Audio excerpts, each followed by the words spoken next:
जय हिंद दोस्तों, कैसे हैं आप सब। आशा करता हूँ सब अच्छे हैं। सबकी तैयारी कैसी चल रही है? बढ़िया। तैयारी बढ़िया चलनी चाहिए। ठीक है। हम जो पढ़ रहे हैं वो पढ़ रहे हैं एंशियंट हिस्ट्री, जिसे हिंदी में प्राचीन इतिहास के नाम से भी जाना जाता है। Ancient history. ठीक है। ये सभी एग्जाम के लिए है। आप किसी भी कॉम्पिटिटिव एग्जाम की तैयारी कर रहे हैं, उसमें जी के जीएस वाला पोर्शन जो आता है उसमें यहाँ से सवाल अच्छी मात्रा में बनते ही है। ठीक है। बढ़िया तरीके से पढ़ रहे हैं। जैसे एक कहावत भी है, 100 बार रोने से अच्छा इंसान एक बार जी भर के रो ले। तो एक बार ही पढ़ेंगे पर बढ़िया से पढ़ेंगे। एंशियंट हिस्ट्री, प्राचीन इतिहास जिसे हिंदी में कहते हैं। और एक क्लास हिंदी इंग्लिश दोनों भाषाओं में रहेगी, तो टेंशन मत लेना कि भाई हमारा मीडियम इंग्लिश है या हमारा मीडियम हिंदी है। ठीक है। तो हम जब एंशियंट हिस्ट्री पढ़ते हैं तो हमने शुरुआत करी इसकी स्टोन एज से, पाषाण काल। फिर हमने पढ़ा IVC, Indus valley civilization, Harappa सभ्यता, इसको भी पढ़ लिया। फिर हम आए, हमने देखा कि अब इसके बाद हम पढ़ेंगे वैदिक पीरियड। वैदिक पीरियड जिसकी हमने माना कि भाई ये 1500 से लेके 600 बीसी तक रहा। इसको हमने दो भागों में डिवाइड कर दिया वैदिक पीरियड को। ठीक। ऋग्वैदिक और लेटर वैदिक। तो ऋग्वैदिक तो हमने पढ़ लिया। आज जो हम पढ़ेंगे वो लेटर वैदिक पढ़ेंगे। लेटर वैदिक का टाइम पीरियड कब से कब तक रहता है? तो ये 1000 बीसी से लेके 600 बीसी तक रहता है। ठीक है। किसी का कोई डाउट रहा करे, कोई बात समझ में नहीं आया करे, आप कमेंट कर सकते हैं, चीजें आपको अच्छे से समझाई जाएंगी। ठीक है। चलो शुरुआत करते हैं। तो अगर हम देखें लेटर वैदिक पीरियड या उत्तर वैदिक काल, जिसका टाइम पीरियड 1000 बीसी से लेकर 600 बीसी तक रहा, इसमें ऐसा क्या बदल गया जो ऋग्वैदिक पीरियड में नहीं रहा? इसमें ऐसा क्या खास बात हो गई? इसमें खास बात हुई कि इसमें लोहे की खोज हो गई। मतलब जो आर्यंस थे उनके हाथ में क्या लग गया? अब लोहा लग गया। ठीक है। डिस्कवरी ऑफ आयरन, लोहे की खोज हो गई। इस क्षेत्र से, इसके ऊपर काफी विवाद है कि इस क्षेत्र से या उस क्षेत्र से, कि उससे पहले भी काफी लोग जानते थे लोहे के बारे में। ये वो बहुत तरह की चीजें सामने आती हैं। लेकिन एक बात जो समझने वाली है कि एक बड़ी मात्रा में हमें लोहे के चीजें मिली है। कहाँ से? एटा जिला, अतरंजी खेड़ा, यूपी। यूपी में एक जगह है एटा, अतरंजी खेड़ा। ठीक है। एटा जिला है, एटा जिला में एक जगह है अतरंजी खेड़ा, अतरंजी खेड़ा। वहां से हमें एविडेंस मिलते हैं लोहे की चीजों के। हमने देखा कि अच्छा लोहे की चीजों के एविडेंस मिलते हैं। तो हमने देखा कि भाई ये गंगा नदी है। तो ये जम्मू कश्मीर से होती हुई आपकी सिंधु नदी है। ये सिंधु, ये गंगा। यहाँ पूरी में जंगल जंगल जंगल जंगल फैला हुआ है। यहाँ पे भी सब में जंगल जंगल है। अब पेड़ को काटना बहुत मुश्किल हो रहा था, बहुत सी चीजें आ रही थी, आगे नहीं बढ़ पा रहे थे। आर्यंस यही जम्मू कश्मीर वाला इलाका, पंजाब हरियाणा इलाका, यहीं पे सीमित हो गए थे। लेकिन जब इनके हाथ में लोहा लगा तो उन्होंने पेड़ काटना शुरू करा और इन्होंने आगे बढ़ना शुरू करा। और इन्होंने आगे बढ़ते चले। ठीक है। और कहाँ तक बढ़े? अगर इनकी पूर्व सीमा की बात करी जाए, इधर की तरफ पूर्व सीमा की बात की जाए, इनकी पूर्व सीमा कहाँ तक गई है? कहाँ तक? गंडक नदी तक, सदा नीरा नदी तक। ठीक है। पूर्वोत्तम सिर्फ सीमा क्या रही उत्तर वैदिक काल में? गंडक नदी। Eastern boundary in the period of later Vedic period क्या? गंडक रिवर। गंडक को गंडक ही बोलेंगे, गंडक रिवर। ठीक है। चाहे हिंदी में बोलो या इंग्लिश में बोलो। और अगर हम साउथ में बात करें, सदर्न बाउंड्री कहाँ तक रही? तो वो कहाँ तक रही? नर्मदा रिवर। नर्मदा रिवर देखो, ये गुजरात वाला इलाका है। ठीक है। विंध्याचल, सतपुड़ा, यहाँ से एक नदी होके गुजरती है जिसका क्या नाम है? नर्मदा। तो इनकी दक्षिणतम सीमा क्या रही? नर्मदा रिवर। ठीक है। सदर्न बाउंड्री कहाँ से कहाँ तक रही? नर्मदा रिवर। कोई दिक्कत है यहाँ तक? नहीं। कोई परेशानी? बिल्कुल नहीं। चलो, इतनी बात है समझ में। एग्जाम में अगर पूछा जाएगा कि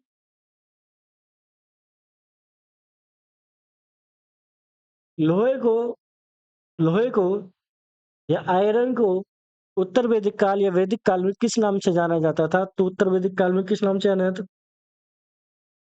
श्याम अयस या कृष्णा अयस। श्याम अयस, श्याम मतलब होता है श्यामला। ठीक है। कृष्णा अयस, लोहे को किस नाम से जाना जाता था? श्याम अयस या कृष्णा अयस। ठीक है। श्याम अयस या कृष्ण अयस, क्योंकि ये कैसा होता था, हल्का भूरे रंग का होता था। ठीक है, भूरा रंग, काला रंग, लोहा भूरे रंग या काला रंग का होता था, इस वजह से इसको क्या कहा गया, श्याम अयस और कृष्ण अयस। ठीक है, कोई दिक्कत नहीं, इंग्लिश और हिंदी दोनों में लिख दिया।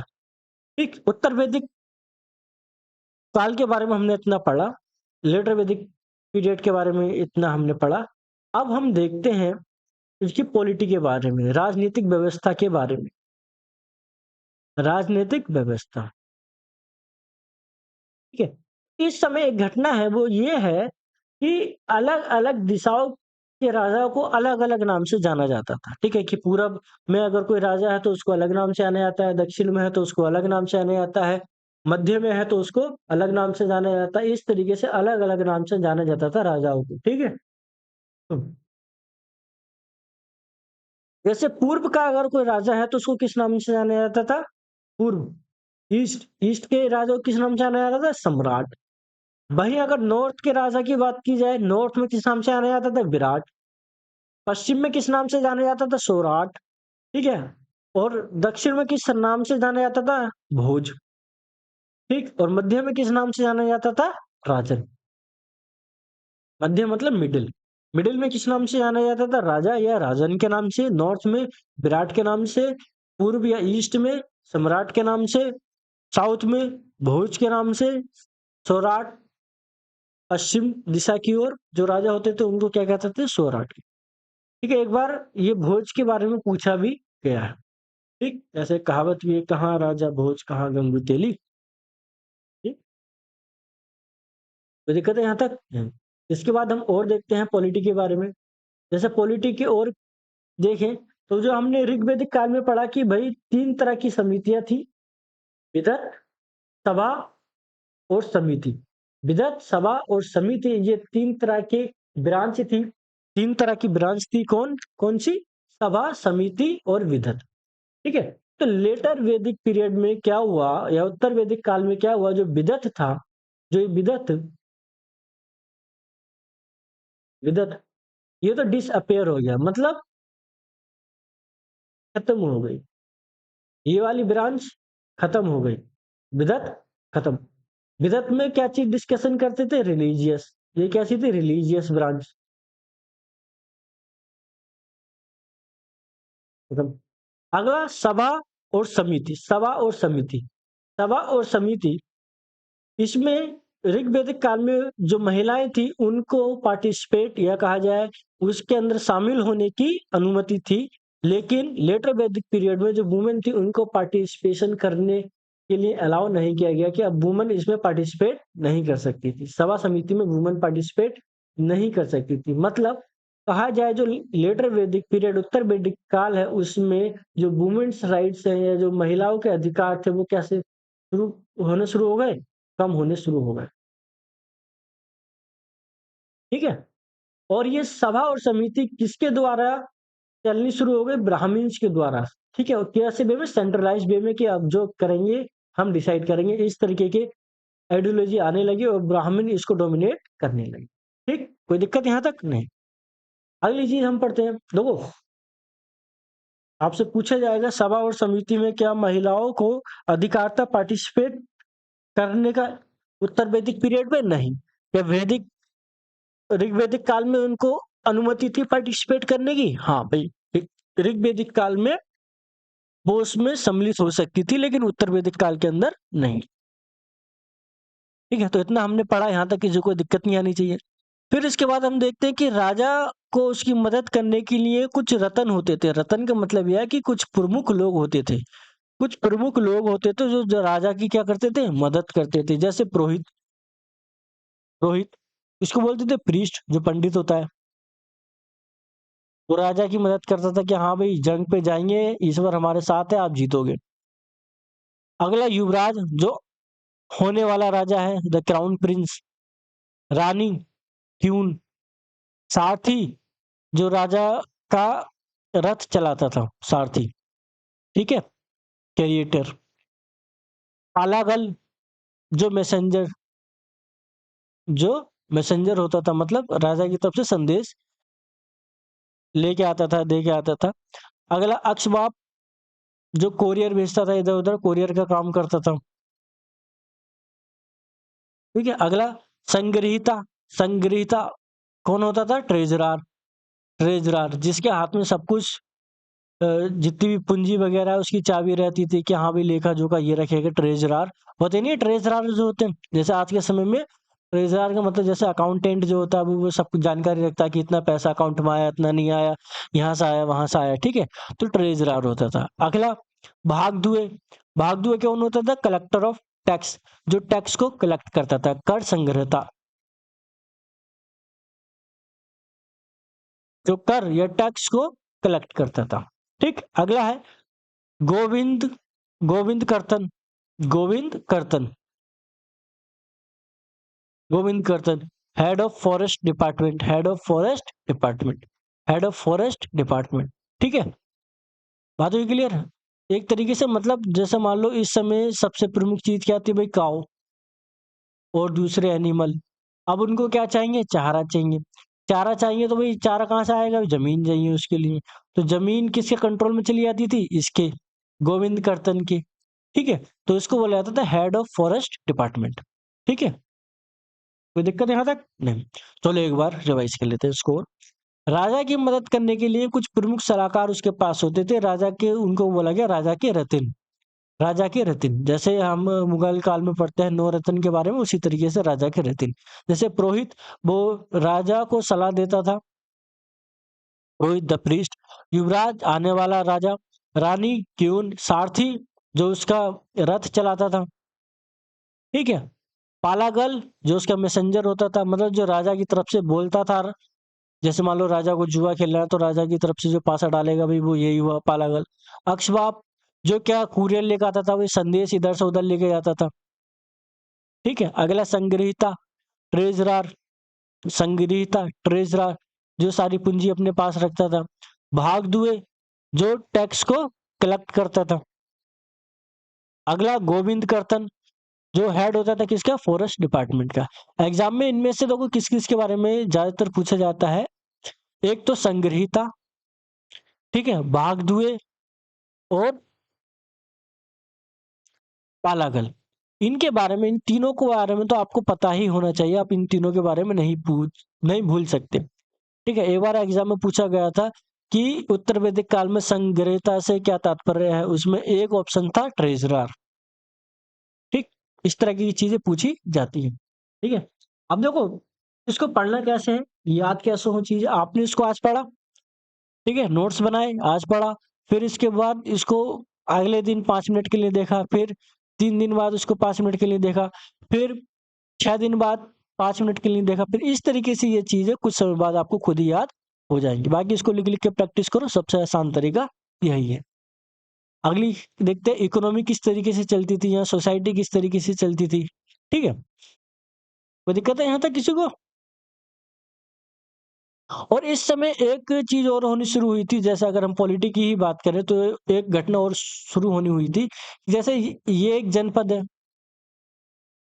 ये एक जनपद है। अब ये जनपद क्या होता है? आप कहोगे भाई हमें नहीं पता, क्योंकि आपने पिछली क्लास नहीं देखी। अगर इससे पहली क्लास देखी होती तो आपको पता होता कि जनपद का क्या मतलब होता है।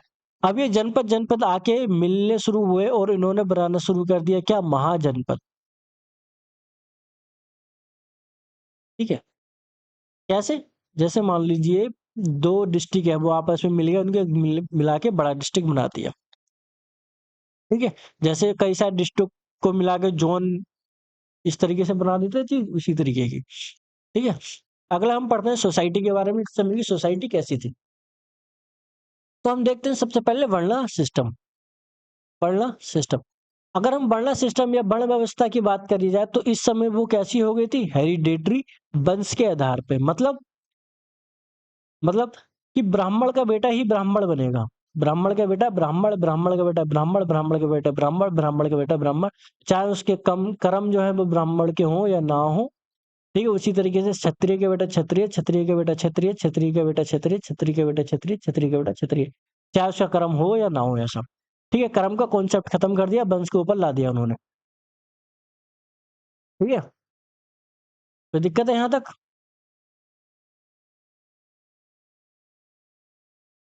चलो, तो कैसे वर्ण व्यवस्था थी इस समय, कैसी हो गई, वंश के आधार पर हो गई, ठीक है, या कहा जाए जन्म के आधार पर हो गई, वंश के आधार पर, जन्म के आधार पर हो गई, ठीक है। तो जिसमें सबसे ज्यादा पावरफुल कौन थे, ब्राह्मण, फिर क्षत्रिय, फिर वैश्य, फिर शूद्र, ठीक है। ब्राह्मण सबसे पावरफुल थे, प्रीस्ट थे, ठीक है, वही क्या करते थे, सब चीजें रेगुलेट करते थे, सब कुछ चलाते थे, ब्राह्मण्स पे कर नहीं लगता था, ठीक है। इनका काम होता था सलाह देना, यज्ञ करना, हवन करना, ये इनका काम होता था।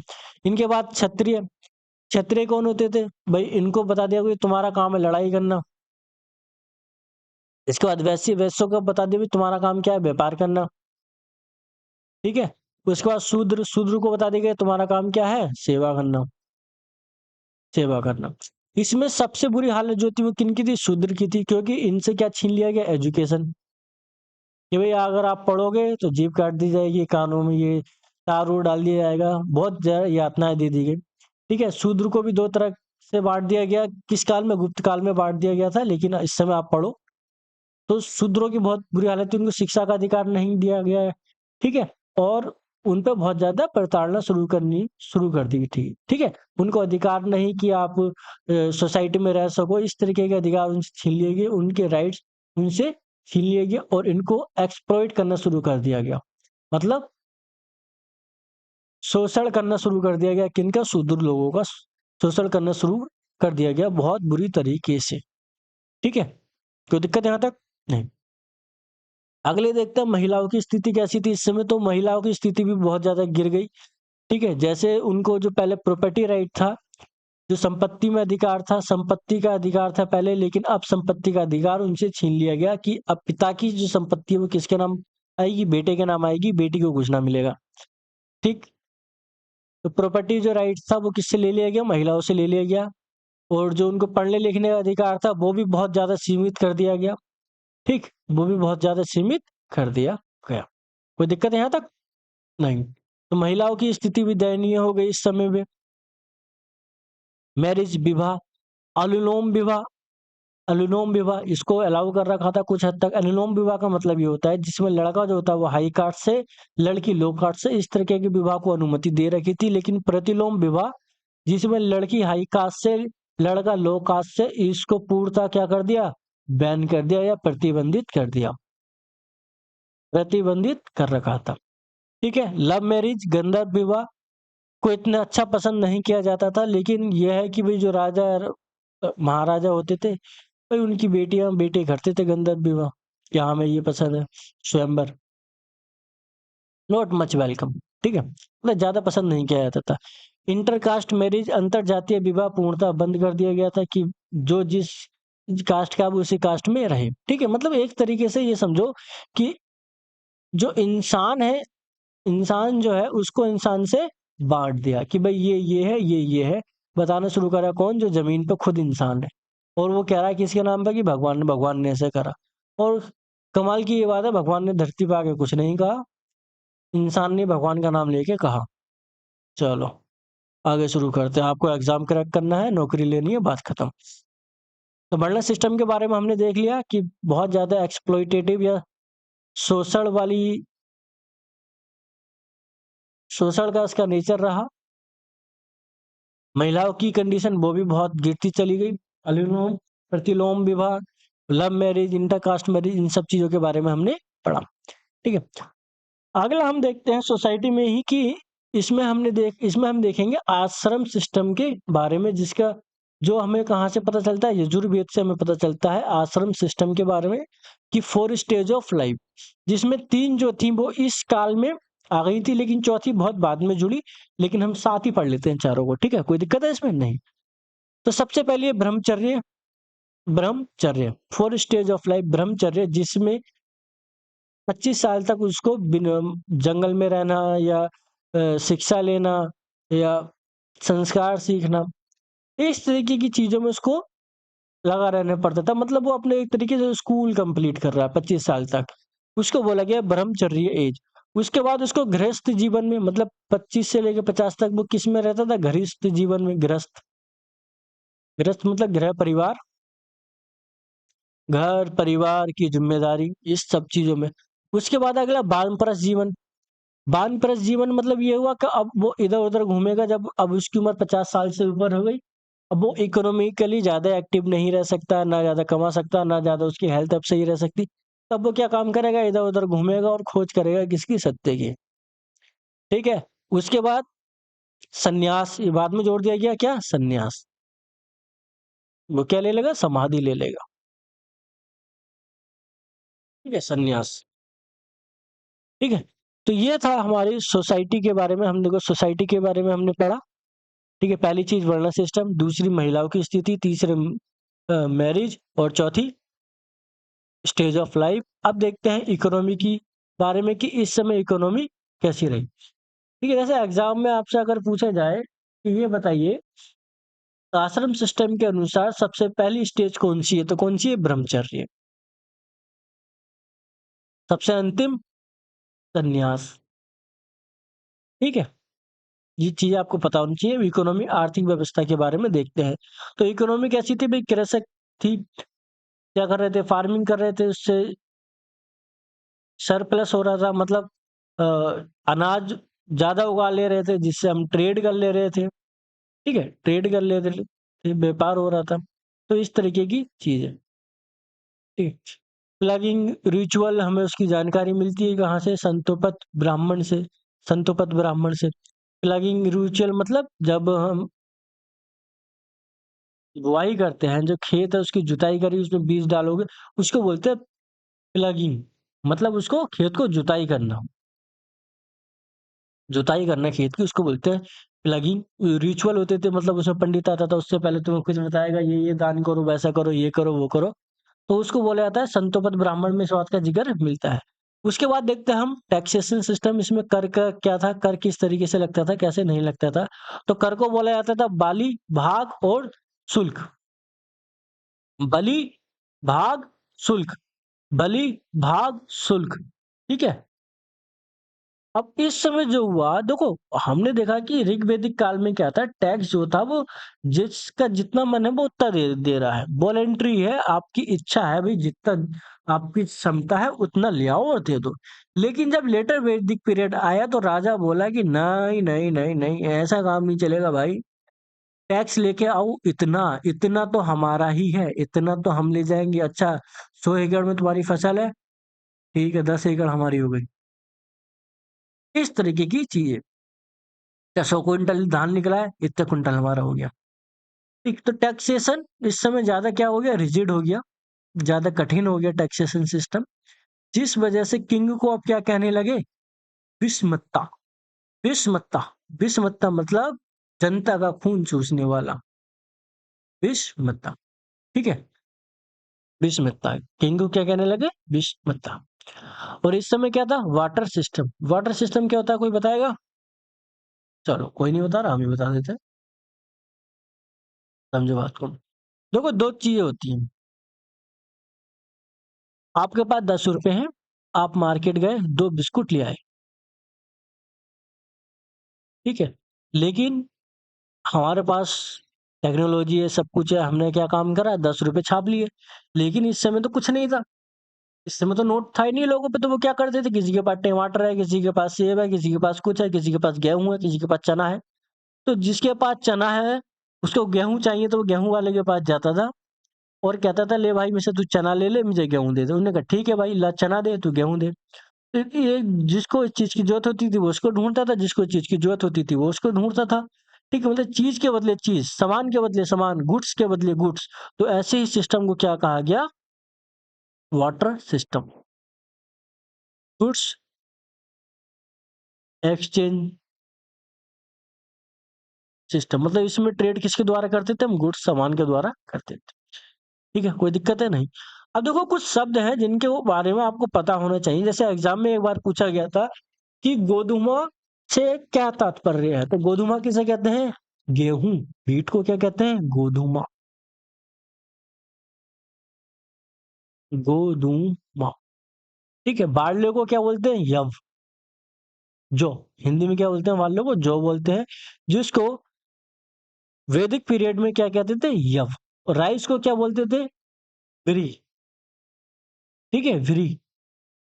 ठीक, राइस को क्या बोलते थे? व्री। तो आप ये बात याद रखेंगे। वाटर सिस्टम में क्या होता था, हम सामान के बदले सामान लेते थे। ठीक है, और इस समय कृषि बहुत बड़ा कृषि ही मुख्य व्यवसाय था। ठीक, कोई दिक्कत यहाँ तक नहीं। गेहूं को क्या कहते थे? गोधुमा। बाल्ले को क्या कहते थे? यव। राइस को क्या बोलते थे? बिरी। ठीक है, इसके बाद देखते हैं हम इस समय इकोनॉमी में हम देखते हैं, जैसे हम देखते हैं पोइट्री के बारे में। मृतमान ये क्या होता है? जैसे मान लो भाई ये घड़ा ऐसा है,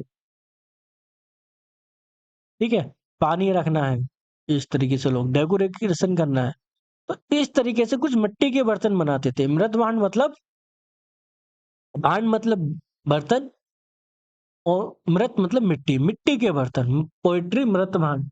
ठीक है, मिट्टी के बर्तन।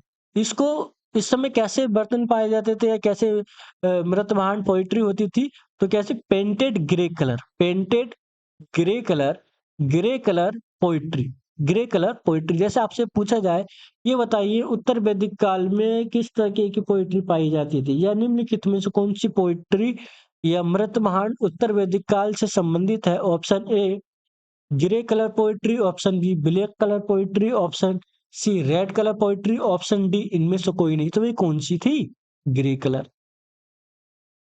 तो ये बात जरूरी है, आपको याद होनी चाहिए। अगर नहीं पता तो एग्जाम में फिर मात खा जाओगे। ठीक है, कुछ शब्द मिलते हैं, जैसे कुलाल किसके लिए यूज हुआ? कुम्हार के लिए। बाप्ता किसके लिए हुआ? नाई के लिए।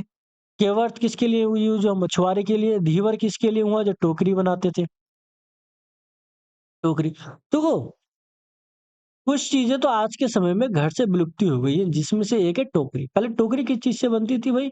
जो लकड़ी होती थी उसकी छाल से बनाते थे। ठीक है, टोकरी बनाते थे। वो बहुत मजबूत होती थी और वो इको फ्रेंडली होती थी। कैसी होती थी? इको फ्रेंडली होती थी।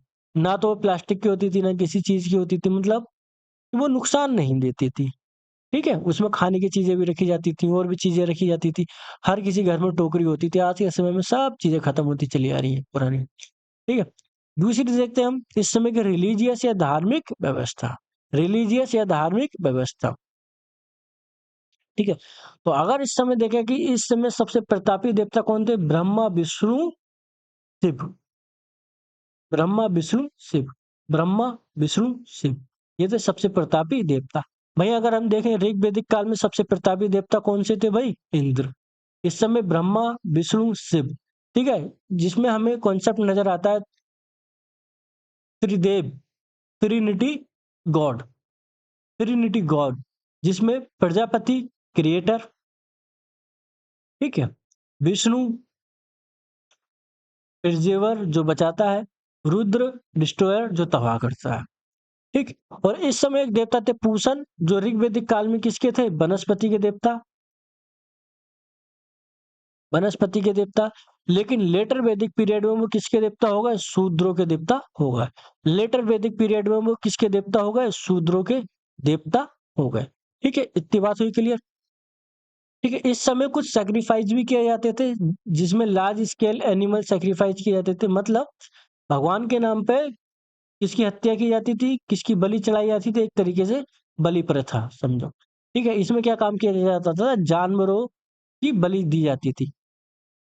ठीक है, जानवरों को काट दिया जाता था, मार दिया जाता था भगवान के नाम पे, कि हम भगवान के नाम पर जानवर को मारेंगे तो भगवान हमें कुछ देगा। अच्छा, चलो भाई, जो जैसा मानता है वो ठीक है, जो नहीं मानता वो भी ठीक। दोनों के पास अपने अधिकार है। ठीक है, सैक्रिफाइस, तो मतलब सैक्रिफाइस का मतलब large scale of animal killing, बड़ी संख्या में जानवरों की हत्या की जाती थी। ठीक है, जैसे जो हत्या करता था, जो इन जानवरों की हत्या करता था, उसको बोलते थे यजमान, द सैक्रिफायर। ठीक है, सैक्रिफायर। ठीक है, और यह है केवल सन, और ये सैक्रिफाइस किसके द्वारा किया जाता था? ब्राह्मण्स के द्वारा किया जाता था। ओनली ब्राह्मण्स के द्वारा किया जाता था। केवल ब्राह्मणों के द्वारा किया जाता था एनिमल सैक्रिफाइस। ठीक है, कोई दिक्कत की बात यहाँ तक नहीं। उनको क्या बोला था? यजमान बोला जाता था। ठीक, तो आपको बातें समझ में आई होंगी। ये थी जानकारी किसके बारे में? ये थी जानकारी किसके बारे में? उत्तर वैदिक काल के बारे में। ठीक है। 1000 बीसी से लेकर 600 बीसी तक रहा। इस समय लोहे की खोज हो गई तो दूर दूर तक जंगल सफा कर दिया, जिस कारण इस जो सबसे पूर्वी सीमा तक थी वो कहाँ तक पहुंच गई, गंडक नदी तक। जो दक्षिणी सीमा थी वो कहाँ तक पहुंच गई, नर्मदा रिवर तक। ठीक है। इस समय अगर देखें कि किस दिशा के राजा को क्या कहा जाता था वो भी हमने पढ़ लिया। फिर इसके बाद हम देखें कि कैसी कंडीशन थी महिलाओं की, ये हमने पढ़ लिया। ठीक।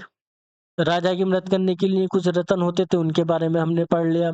सोसाइटी के बारे में देख लिया, वर्ण सिस्टम, वुमेन की कंडीशन और मैरिज, इन सब चीजों के बारे में हमने पढ़ लिया।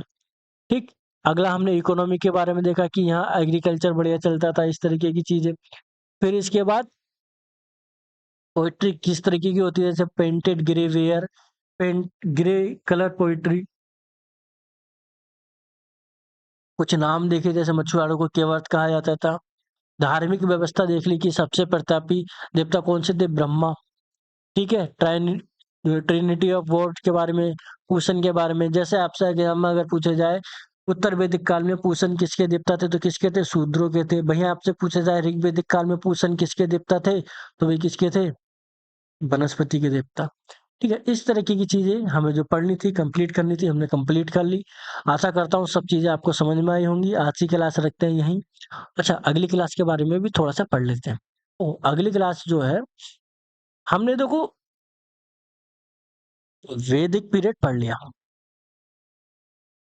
ठीक है। इसमें हमने ऋग्वैदिक काल, उत्तर वैदिक काल पढ़ लिया। मतलब इस समय तक जो जो हुआ उसको हमने पढ़ लिया। अब इसके बाद जो हम पढ़ेंगे वो पढ़ेंगे महाजनपद। मतलब जो जन आपस में मिल मिल के बड़े हो गए थे, उनके बारे में हम पढ़ेंगे। जो 16 महाजनपद है उनके बारे में पढ़ेंगे। लेकिन एक दिक्कत है, पूछो क्या। इसके बाद हम डायरेक्ट महाजनपद पढ़ सकते हैं, लेकिन प्रॉब्लम एक है, एक समस्या तो आती है। वो क्या है, वो ये है कि वो ये है कि वैदिक पीरियड के बाद जो हम देखते हैं कुछ धर्मों का उदय हुआ, जैसे बुद्धिस्ट, बौद्ध धर्म, जैनिज्म, जैन धर्म। ठीक है। इन्होंने एनिमल सैक्रिफाइस को बैन करने की बात करी कि भैया जो आप जीव हत्या कर रहे हो वो ना करो।